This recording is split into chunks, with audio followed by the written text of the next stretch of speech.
I'd like to know what you're going to do when you retire from boxing. When he retires. When I retire from boxing, I really don't know. I want to say something right here. This might make you all think. Life is real short.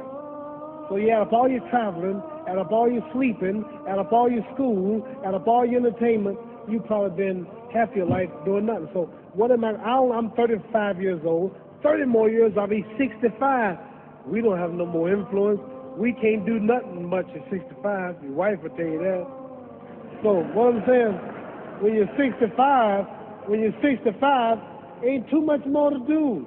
So did you know I'll be 65 in 30 more years? In those 30 years, I have to sleep 9 years. I don't have 30 years of daylight. I have to travel back to America, take 6-7 miles.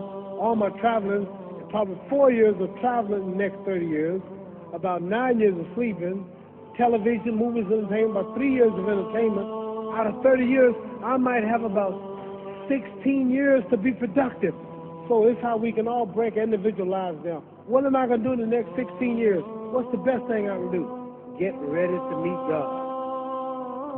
Owning real estate, going in business, teaching boxers, that won't get me to heaven.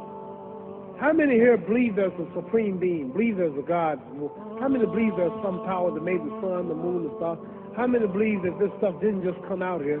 Somebody wiser than us made it. How many believe there's a God? How many believe there's not a God? All right. Believe there's not a God. All right. If I told you who don't believe in God, if I told you that this glass sprang into existence, this glass made itself, no man made this glass, would you believe it? Would you believe I just told you this thing made itself? No. When I tell you, you wouldn't believe it, right? No, somebody's doubting it, yeah, so I'm giving you the answer to that. She wouldn't believe it. If I told her this television station popped into existence, it just, no man made it. You said Muhammad Ali's crazy. All right. Well, if this glass can't make itself, if I told you those clothes you have on wove themselves, nobody created them, those clothes made themselves, you wouldn't believe it. But if your clothes didn't make itself, if that glass couldn't make itself, if this building didn't make itself, then how did the moon get out there? How did the stars and Jupiter, Neptune and Mars and the sun, how did nature, how did all this come here? Didn't know why something planning to make it. So what I'm saying is, I believe that we're going to be judged. Should a man like Hitler kill all the Jews and get away with it? Somebody should punish him. Maybe he get it, don't get it now, he get it when he dies. In hell for eternity. So what I'm going to do when I get out of boxing is to get myself ready to meet God, because my plane may blow up. Don't planes blow up in this country sometime and crash? Don't people die every day? Not every day. It's a scary thing to think that I'm going to hell to burn eternally forever. So what am I going to do? The reason I'm taking I'm explaining what you asked the question. You ask the questions, I can't just answer like that. When I get out of boxing or when I'm through, I'm going to do all I can to help people. That's why I'm here with Johnny Walker. Here's a poor man, came all the way to America. There's a bunch of boys need some money, and somebody is calling me to help them. God is watching me. God don't praise me because I beat Joe Frazier. God don't give nothing about Joe Frazier. God don't care nothing about England or America as far as your wealth is all his. He wants to know, how do we treat each other? How do we help each other?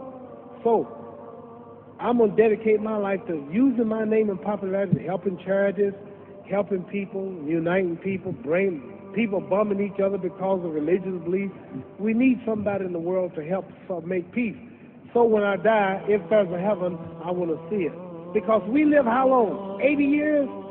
The odds are everybody in this room, some of you are going to be dead 20 years from now, some of you are going to be dead 50 years from now, some are going to be dead 30, and some are going to be dead 60, 70 years from now. We all going to die soon. And if you live to be, say, 125 years old, which we don't do, right? Let's say we live to be 250, and you can have sex for 145 of those years. You're going to come to the end after that. So, we don't have it about 80 years on earth. This is a test to see where will we spend our life in heaven and hell. This is not the life now. Your real self is inside you. Your body gets old. Some of you go to look at the fridge, you don't have no teeth. Your hair is leaving you. Your bodies get tired, but your soul and your spirit never die. That's going to live forever. So your body is just housing your soul and spirit. So God is testing us on how we treat each other, how we live, to see where our real home be in heaven. So this physical stuff don't last for so long. So my car, this building is going to be here when the man who built it dead.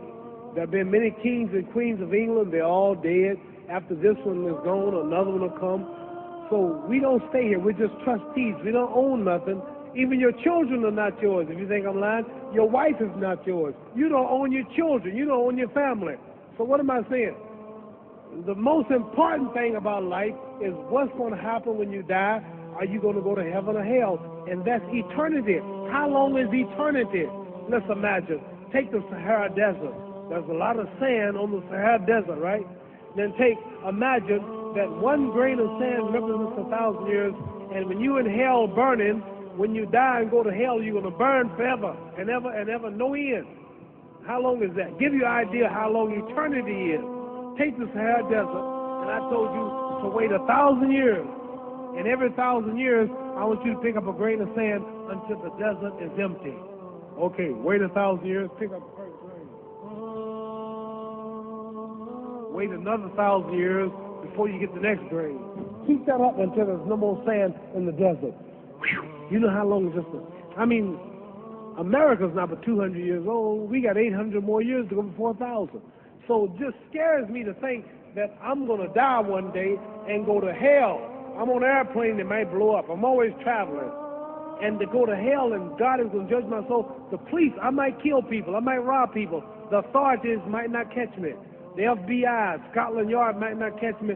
But when I die, somebody's watching me and keeping count, and I can't get away, and I'm going to burn forever and ever and ever. I'll go to heaven. So what am I going to do when I'm through fighting? I only have 16 years to be productive, get myself ready to meet God and go to the best place. Does that make sense? Thank you.